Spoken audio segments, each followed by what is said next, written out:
ادامه جنگ‌های نیابتی پاکستان را به نابودی خواهد کشاند. معاون سخنگوی امارت اسلامی افغانستان میگوید که همه هدفهای حملات دو شب پیش رژیم نظامی پاکستان در اسپین بولدک مناطق غیر نظامی بوده است. با گفته او این حمله به طور کامل از سوی پاکستان آغاز شد و در این حملات به شمول یک مجاهد در غیر نظامی شهید و زخمی شدند. متاسفانه تیره شپه یو ځل بیا پاکستاني لوري د کندهار پر سپین بولدک ولسوالۍ بریدونه ترسره کړو چې وروسته د اسلامي امارت ځواکونه هم غبرګون ته اړ سول او د شپې 11:30 بجې بیا دغه جګړه درېدلې ده. اوس مهال په سیمه کې وضعیت نورمال ده. په دې برید کې د یو مجاهد په شمول 15 تنه زموږ ملکي هیوادوال په شهادت رسیدلي دي او 15 نور ژوبل شوي دي.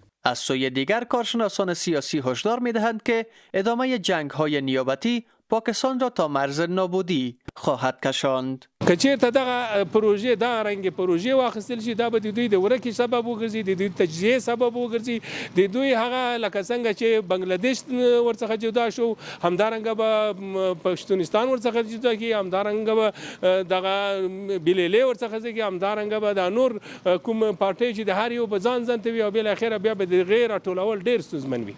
به گفته کارشناسان نسل آینده پاکستان بهای سنگین چنین جنگ‌های پروژه‌ای را خواهند پرداخت. چې بیا هم دغه کړي له کابل پاکستان ته هم تاوان اوخته ده چې پر دغه محور باندې درېدل ده او افغانستان ته هم ضرر رسول ده، تر هندستان او تر بنگلاديش او تر چین پورې ضرر رسول ده. د ټول سبب څوک دی؟ د پاکستان کې خاص کړي ده چې هغه کړي کوشش کوي چې هم پاکستان لپاره زهر وشیندي، هم د افغانستان لپاره زهر وشیندي او هم پر راتلونکي کې د پاکستان د عام ولس لپاره تربګنی او دښمنی وزېږوي.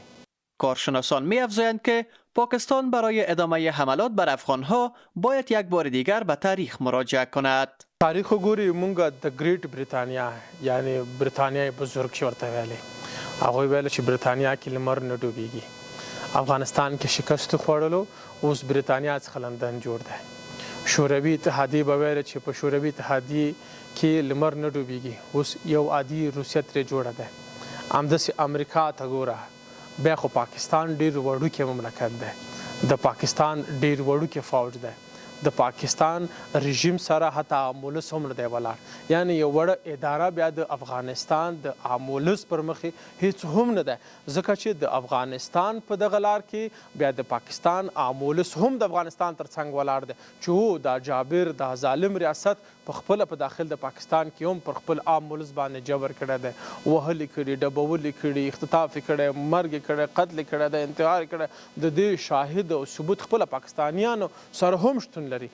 در همین حال کارشناسان تاکید می‌کنند که حمله بر غیر نظامیان افغان نقض آشکار قوانین بین المللی است و اگر پاکستان به جنگ‌های نیابتیش پایان ندهد نه تنها امنیت منطقه آسیب خواهد دید بلکه این کشور با خطر تجزیه نیز روبرو خواهد شد.